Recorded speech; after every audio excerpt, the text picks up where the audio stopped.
তার অশেষ মেহরবানি যে আজকে এই পঞ্চমবারের মতো এই আল্লাহ তালার এই কাবা কাবাগর ওয়াফ করা শুরু করেছিল আল্লাহ তালা।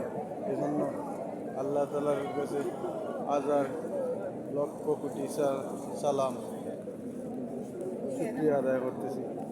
আল্লাহ তালার তার কাছে আজকে একটাই এই দোয়া প্রার্থনা করতেছি, আল্লাহ তালা যেন সব পৃথিবীর যত মুমিন মুসলমান আছেন সবাই যেন আল্লাহ তালার এই কাবা ঘরে তোয়াফ করার সুযোগ করে দেন, এবং যারা অসুস্থ আছে তাদের যেন আল্লাহ তালা সুস্থতা দান করেন, এবং যারা বিপদে আছে আল্লাহ তালা যেন তাদেরকে বিপদ আপদ থেকে আল্লাহ তালা উদ্ধার করেন। যার যত জরুরত আছে আল্লাহ তালা যেন তার গাইবি খাজানা থেকে সকলের জরুরত পূরণ করে দেন। আল্লাহু আকবার।